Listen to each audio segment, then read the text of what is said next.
Hello and welcome everyone in another episode of Researchers Celebrity. Today we have honor to have Dr. Mansoor Siddiqui with us. A brief about Dr. Mansoor. He has done his bachelor's in zoology and chemistry from Rohilkhand University. For master's, he joined Jamia Millia Islamia and did his master's in biochemistry. Then to pursue his research dream, he joined PhD program in ICGB JNU, and then currently he's a postdoctoral researcher at National Institute of Health, NIH, United States. With this brief introduction, I would like to welcome Dr. Mansoor to the platform. Thank you, Doctor. Thanks, Dr. Raja, for a kind introduction and summarizing everything. First of all, I would like to congratulate you for providing all these young researchers and also accomplished researchers, but more importantly, so the young and upcoming researchers, this excellent platform where they can express their thoughts, they can tell stories about their journeys. And I think this is an excellent initiative, and it should be, we all, it is our moral responsibility that we should strengthen your hands by whatever way it's possible for us. And it's a commendable job that you are doing. So I extend my heartiest congratulations to you for this. Thank you, Dr. Mansoor. This means a lot. And Empowering Science Foundation, under which we do this Researcher Celebrity series, we believe in breaking the barriers. And one of the barrier is that not many people celebrate either research or researchers except from us. And our theme behind this is we should make every researcher a celebrity by celebrating their research. Either they're PhD student or emeritus scientist, everyone has contributed to this field. So with this background, now let's start the conversation and ask how and when you decided that you want to become a researcher. Well, that's an interesting question, and there is an equally interesting answer. I hope so. So, I grew up in a house where there were plenty of books of all kinds. My father, he's a physician and also a very scholarly person. He knows many languages and he knows Arabic, Persian. Uh, Finding books like Bhagavad Gita, entomology, parasitology, cardiology, internal medicine, all diverse kind of books that you can think of, English literature, Russian literature. So my house was replete with a lot of books of all kinds, and I grew up in that house. So I think my first imprinting happened in my early childhood, and it was not um, gravitating me to research, but it developed in me a sense of this sense that the human knowledge is vast, and it is almost so the natural world is so complex and inexhaustible that you can always try to find something new. You can continue exploring, and it will never be exhausted. So I think that was my earliest imprinting in my early childhood. And besides that, I think my parents encouraged my creativity and my natural curiosity, because I think growing up I was a very curious child. I was always asking questions, moving things here and there. I even set up a small laboratory where I had a Bunsen gas burner, and I would mix things on that slab within the small part of our house. And so my parents never interfered in all those playful outlets of creativity and curiosity. But if you really ask me, how did I decide to become a researcher or enter this field? I think I didn't decide anything until my graduation. My bachelor's was complete. I was just following my curiosity, reading books. I was exposed to in Indian system, the bachelor's in science. If you are pursuing life sciences, they expose you to all the diversity of plants and animal life, and there is so much to learn, and it gives you a broad survey of what the living world looks like. So I think that was the beginning, but I didn't decide until one day when my father actually bought two books. So it was Cell Biology by D. Roberts, and the other book was a very old edition of, I think, Classics of Biochemistry by Leninger. Very lucid language, very simply written. And when I learned that all living things are unified by their cellular structure and the unity and fundamental nature of the biochemical attributes, I was fascinated, and I thought it's wonderful to pursue a career in biochemistry. So I decided to pursue a master's degree in biochemistry, and I secured an admission at Jamia Millia Islamia in New Delhi. I come from a small town in Western UP, which is Amroha, known by name of Amroha. Amroha do not, Amroha has no libraries, or at least at that point, it didn't have the libraries or the infrastructure, or even the bookstores. So all the books had to be bought from Delhi. And my father, and my mother, they always encouraged me to read and read. And so I think my first introduction to the systematic investigation, scientific inquiry was it started with these two books, and then I decided to pursue masters. When I entered Jamia, I think it was a very good decision that I made, because apart from the stimulating lectures from some notable notable professors and faculty members, I would name a few. Dr. Lukman Ahmed, he was a biochemist. He taught us the metabolism, and he explained how living reactions take place following the same chemical principles which are taught in organic chemistry. And that was such a unifying thing, that, oh, you can use the knowledge of chemistry and apply it to biology, and that's what biochemistry is all about. And then we had Dr. Aman Jarajpuri, who was amazing teacher. He was always so passionate, so full of energy. He taught us a course in neurobiochemistry, and I would bring this back, how it helped me later in my career. And Dr. Nikhat Mansoor, who taught us bioenergetics. So all these lecturers were amazing. Their lectures were stimulating. And I can recall, apart from this, Jamia had a very huge collection of books, especially in the life sciences section. They had an amazing collection of books. And it was the first time in my life that I saw so many books and such a rich, outside my own house's library. So it was a massive library. It was huge, and there were so many books. And I and some of my friends would spend our evenings reading diverse books to satisfy our curiosity. And I think that set the stage for everything that happened later, because I just got interested so much into it that I decided that no, I would just go for a PhD. And so I qualified the nationwide exam, competitive exam, which secures you a fellowship, because in India, the government provides you the fellowship to pursue a doctoral degree. So I just qualified this exam, and once I had fellowship, I went to many places. I went to JNU, I went to ICGB, and I liked the malaria program at ICGB because it was really a very robust research program they had in place. The funding was good, and they had a reputation. They were working on a malaria vaccine. And I rotated in some labs, and I finally decided to settle with Dr. Chetan Chitnis, who is a very prestigious scientist in the field of malaria. And I think he's one of the first persons in India to have developed a malaria vaccine. So it was really a good starting point for someone like me who comes from a small town, and it was really quite a journey for me. So when I joined his lab, I was introduced to malaria parasite cultures, which is done on human erythrocytes. And when you look under microscope, how the malaria parasite would attack the red cell, invade it, generate infection, all that was, I think, very fascinating, and it kind of imprinted on my young mind. So I think to some extent I answered your question of how I got into research.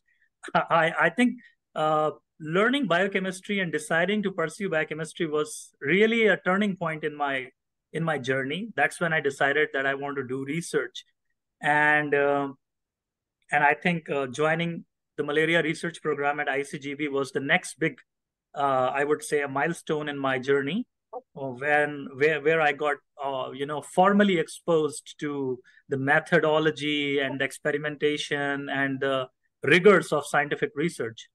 But there is an interesting story about my PhD, which I would like to bring to everyone's notice.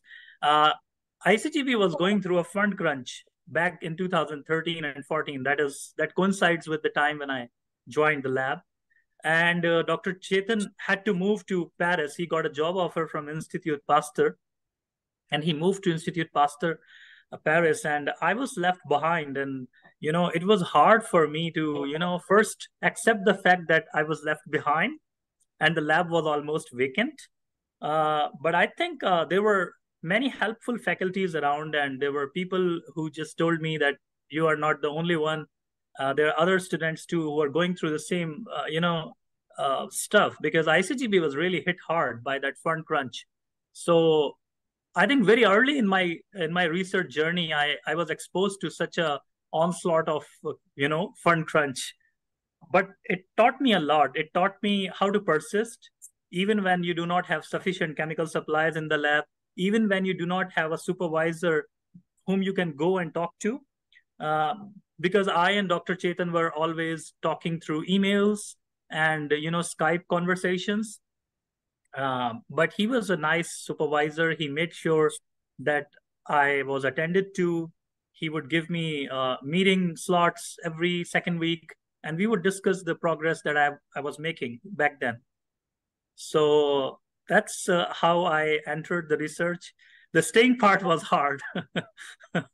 Absolutely. And now we'll talk about a little bit of this uh, so like left alone journey of your PhD. But before that, I would like to ask that coming from a physician father, a Yeah, person going to research, yeah, because in India, what we know and what we see is the yeah, first thing, if even if your father is not into medicine and yeah. you just opt to take biology in 11th and 12th, Yes. all the expectations are you are going to become a doctor, which is Yeah, still certainly. on in India. So how did you survive that first challenge that you are not going to become a doctor, but you pursue research? It's hard to answer this question, but I would just tell you what happened to me. So I think I and my sister, we were the two child to my parents, and I think I was my parents very early on recognized that he's curious, and he is passionate about learning things. And I would collect photographs of dinosaurs, make monographs about dinosaurs, and I would go to the ponds, do fishing, catch snails, water arthropods, bring them and put them in an aquarium. My parents knew that I had some atypical interests, and so I think they were very kind that they allowed me to pursue my interests. And I think one important point that I would like to make is that in Indian education system, there is a lot of emphasis on learning things to qualify exams. Yes. Which is good, which gives you a lot of quantitative and other skills that are required later on in careers, especially in STEM.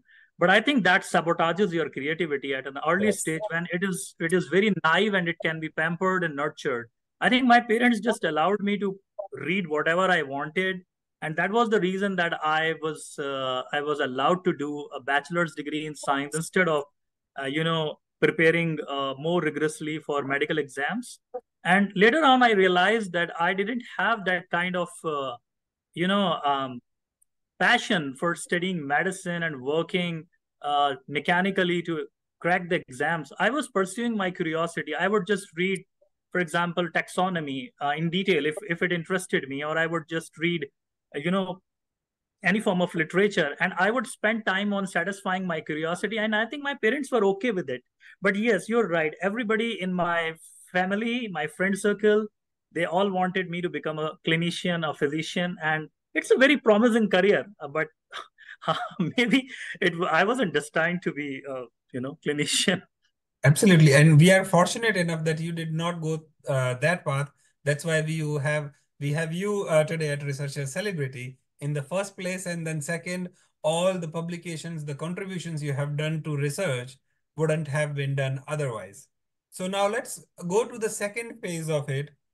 Now, when we discuss about the PhD journey, because you have done it, many people have done it before you. There are people who are doing it right now and in future. So what you have learned from your seniors or predecessors, their journeys, you had your own experiences, what you can share and guide the current generation of PhD aspirants who are doing or are planning to join PhD. What are the things they should keep integral and very focal while deciding where they want to spend their 3 to 5 years or 6 years in sometimes? Yeah, I think it's a very important question. I think the the first thing that I find kind of diminishing in the coming up, in the upcoming generation is they don't read as much. I think we all need to read a lot, and we need to survey the literature as wide as possible early on in our careers, especially when you are doing bachelor's and master's, because as you progress further in your career, your research, your area of study becomes more and more focused. So I think it is very critical that one should be close to their own nature. Everyone has a nature. Everyone has a predisposition. One should try to find out. For example, some of my friends were fascinated by bacterial colonies, and they wanted to work on bacteria. I was fascinated by protozoans, but you would never find out what fascinates you unless you read and read diversely, because unless you don't read as much as you should do, you would never really find out what is the most interesting thing that can happen to you. So it's an integral part. I think these days, I would say people have become selfish readers.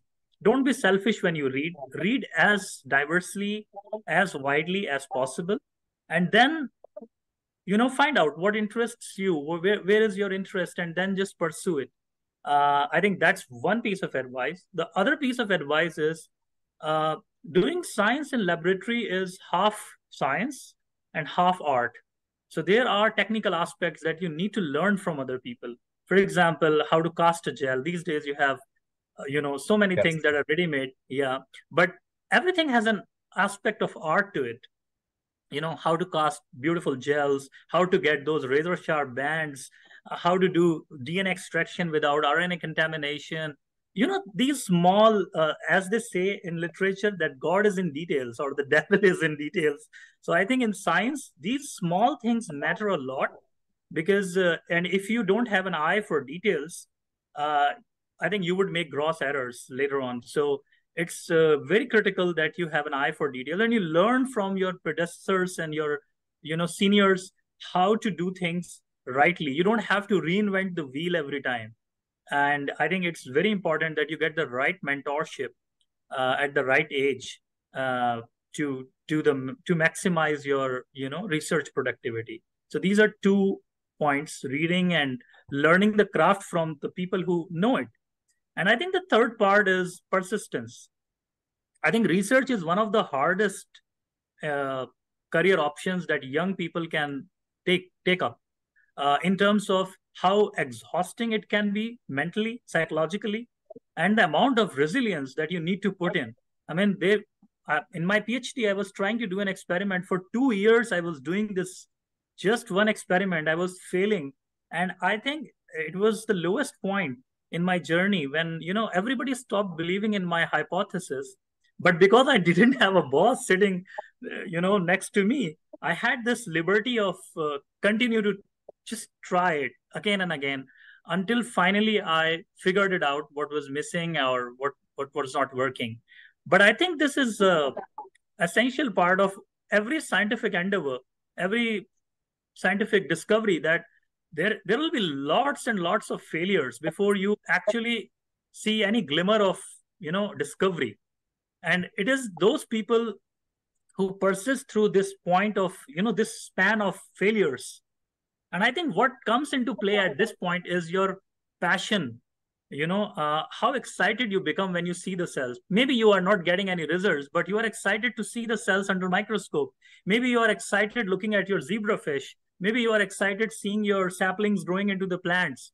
There has to be some degree of fascination, and you need to be intrigued, and you need to feel that uh, I mean, you should be interested. And you should be waking up every morning with this idea, oh, I'll go and see what my cells are doing today, what my experimental stuff is, what direction my research is taking. If that element is missing, I think it would become very hard to continue and pursue the research in the truest sense. So uh, let's take a step deep into your PhD. You mentioned that how your supervisor has to move different continent.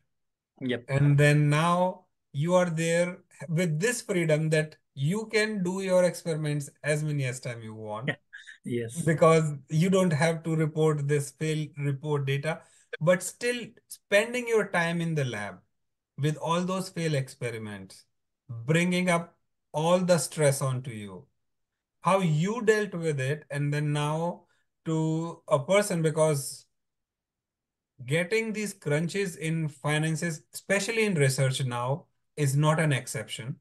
It Yeah. was not never an exception. Things are getting better, but still in state universities, some of the research institutes, it is so random that sometimes a research scholar get their salary for 8 months or 12 months, but Yeah. for Right. those months they have to suffer. Yeah. And this is for their personal being. But the same is true for the funding, as in their like the funding agency will release it after 6 months. Yeah. Until that Right. 6 months, you have to just survive. And then the time funds really makes to the institute, within 3 4 months, you have to again finish it. So now you bulk order. So Yeah. with your experience, I'll ask that what you will suggest or recommend to the students who are working in those conditions in these labs where things are not very smooth, or at least the flow of the funds, how they should plan their experiments or their research, or in a bigger picture, their PhDs. I think one of the biggest challenges of doing scientific research is being resourceful. You do not have, limitless resources. You have really limited supply of resources, scientific, reagents, and glassware and plasticware is very expensive, and most of it is imported in countries like India. So I think you need to do. So I will borrow this from one of my favorite book. So there was this organic chemistry book by Solomon and Fryle, and they said if you want to learn organic chemistry, practice it on a piece of blank paper with pen. Write as many reactions as you can do. And I think I applied this to my scientific research.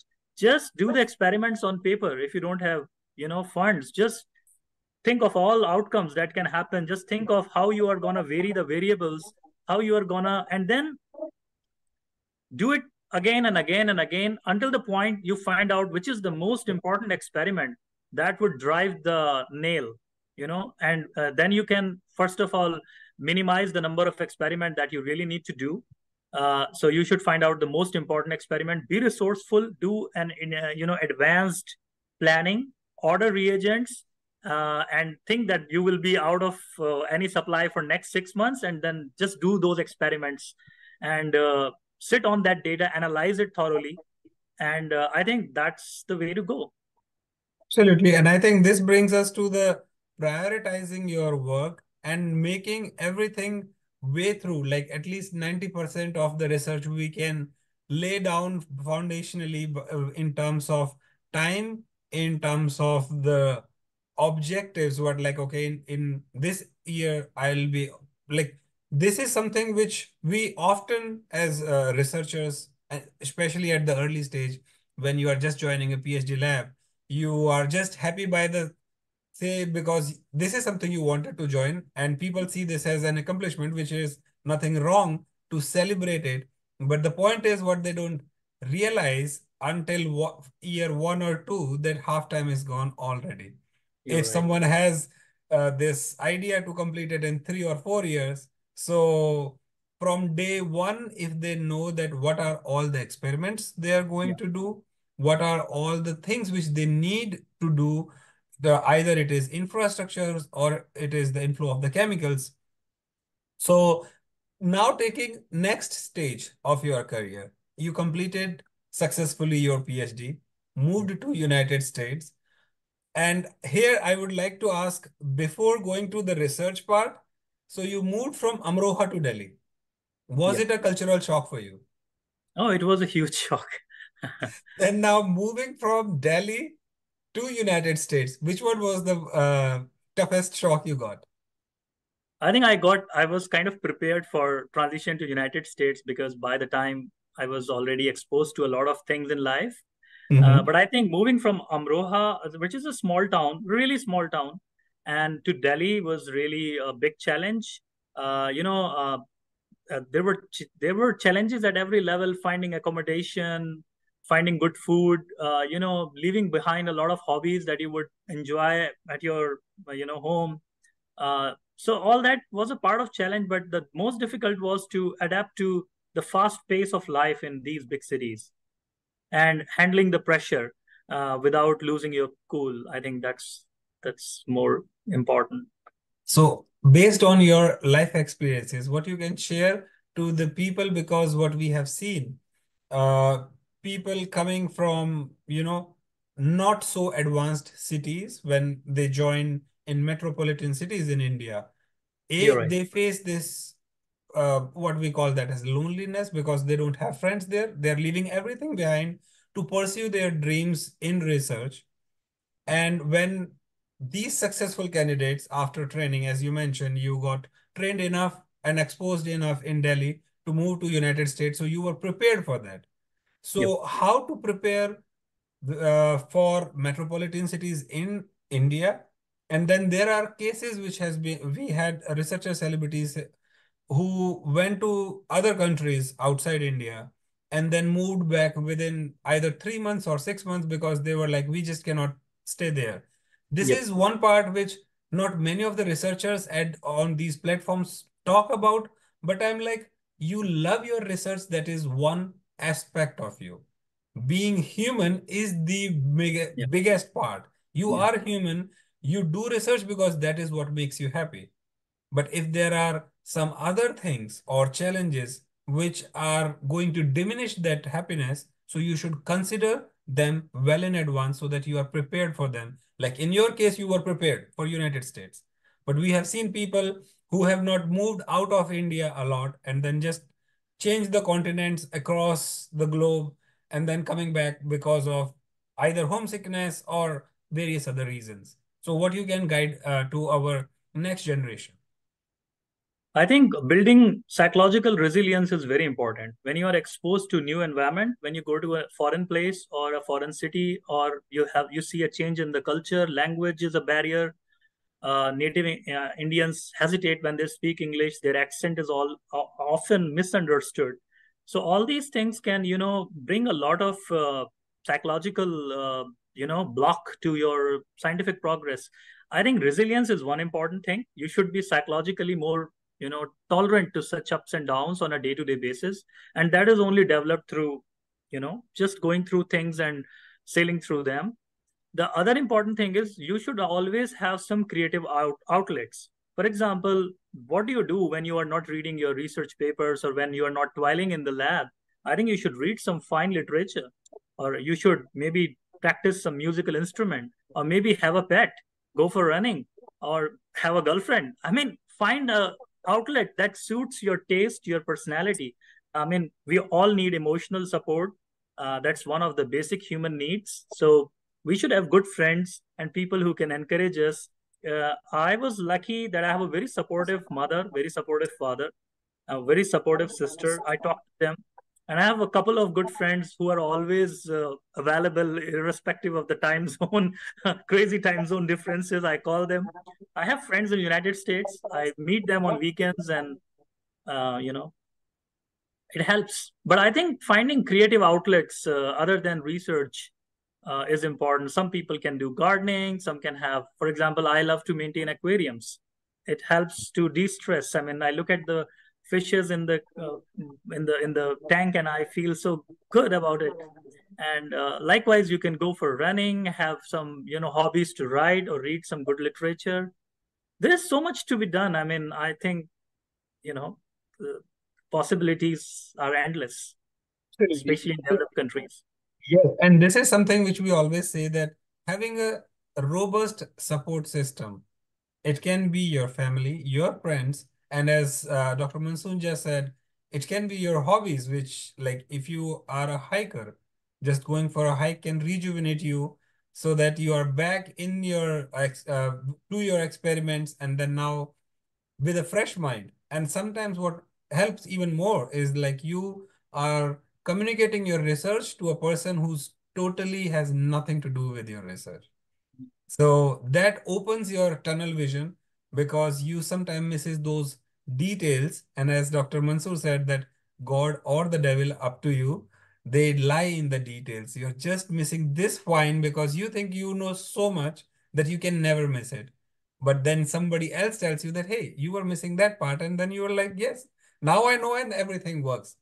Research, if you are not doing fundamental mistakes, is one thing which can never let you down. And this I can always say on the behalf of research community, because it goes the other way around also. If you're doing fundamental mistakes, never, ever, ever anything is going to work. There is nothing called luck in research. That's what we believe in. So, Dr. Mansoor, what are your thoughts of people when they say, "Oh, I just got lucky and I got these experiments work"? Well, I think there is some element of what you call luck.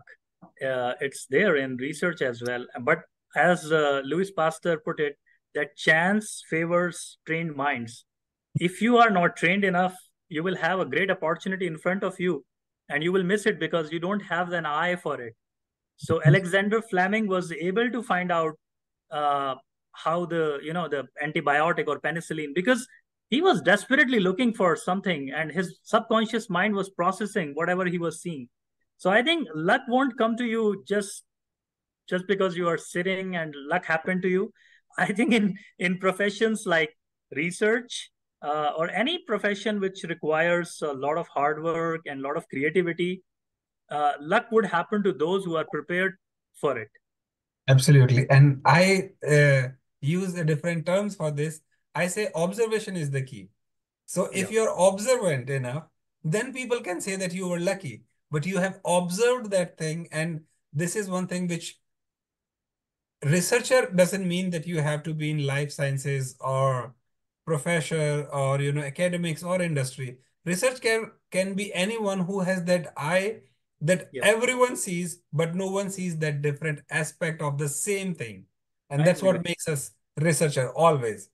So, Dr. Mansoor, now we'll talk about the advanced career of research, because in India, what we are facing right now is most of the PhDs, especially from the elite institutes, like you have done from ICG, JNU, from IASC, from NCBS, they majority of them, and I can say 90+% of chunk of them are not in India. Yes. They just leave the country. What are your thoughts on that or comment? I think the problem of brain drain has been around for a very long time. Indian government has taken really good measures by implementing certain fellowships like this DBT welcome fellowships for early and advanced career principal investigators, Inspire fellowship for just the guys who have just finished their PhD.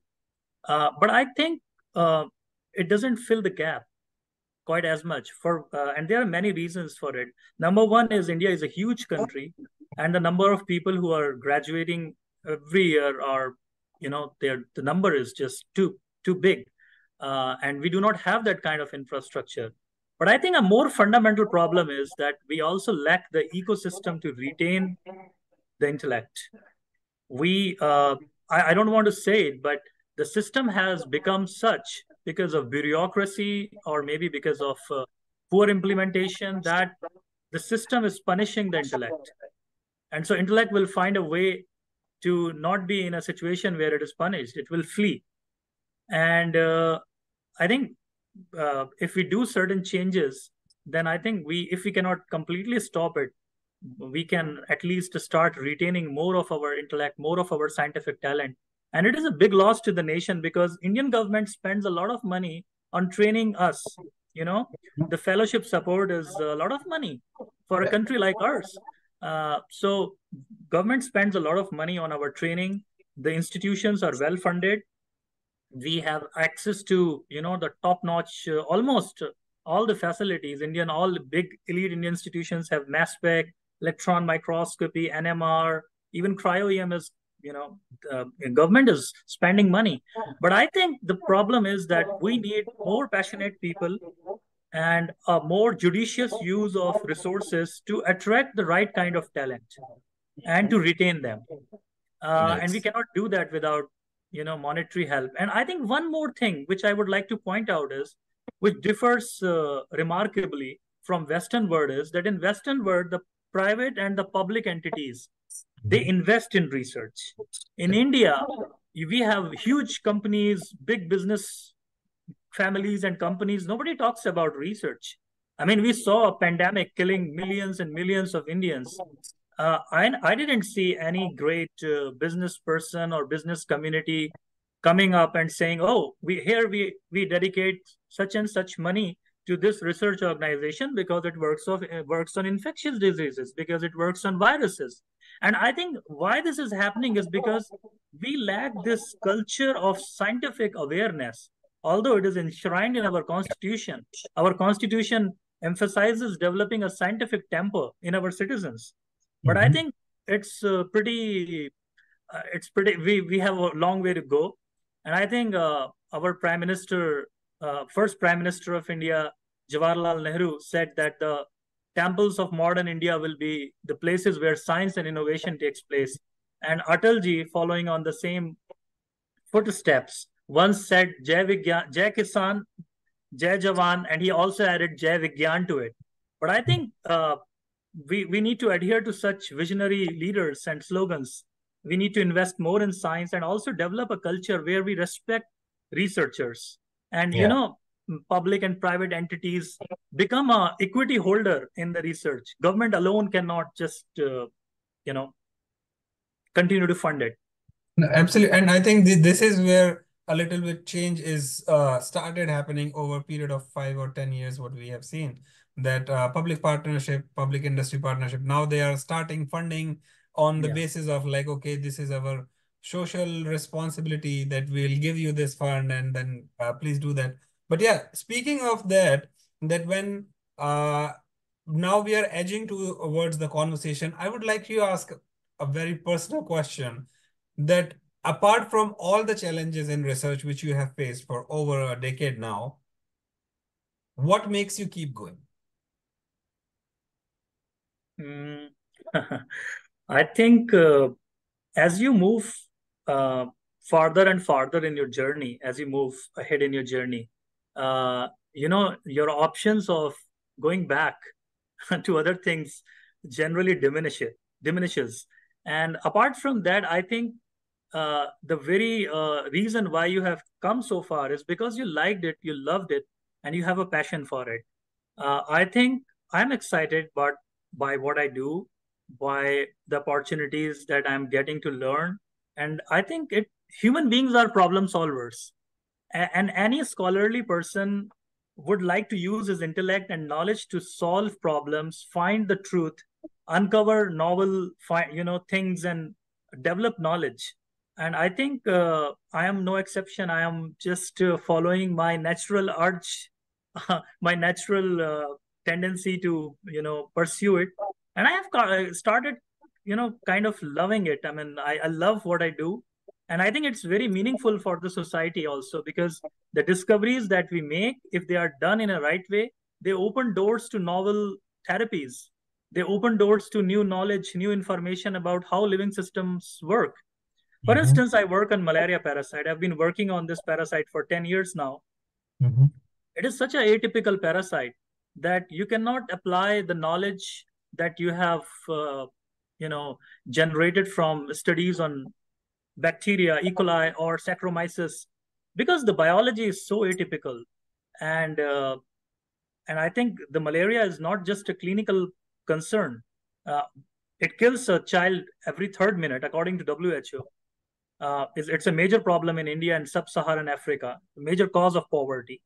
But I think malaria is also a very atypical organism, and if we learn about the biology of this organism, probably it will change our perspective of looking at so many things. How single cells can cause so much pathogenesis in a sophisticated human body. And I think a lot of interesting biology needs to be uncovered. So that keeps me going. See, this is the passion which keeps you going. And I think this is one thing which we want to spread through this researcher celebrity series, that all you need to be a researcher is the passion. Rest everything we are, the world is there to support you. At Empowering Science Foundation, if you want us to put you in touch with our researcher celebrity, we are there to help you. We are talking to Dr. Mansoor right now. Whenever you see this, if you want to connect to him, you can just connect, write it to him. His publications are there. You can find his contact. But the only thing which we want you to do is enjoy your research if that makes you happy. Rest, all is covered. Rest is, as we say, is on the house. All you need is just Yeah. to enjoy your research. With this, we'll say thank you, Dr. Mansoor, for sharing the journey, igniting the next generation of researchers. Thank you, Dr. Raja. Thanks for inviting me and hosting. It was a pleasure having you. For all the audience and viewers, stay tuned for another episode of Researcher Celebrity. We'll see you all soon. Thank you, Dr. Mansoor. Thank you. Bye.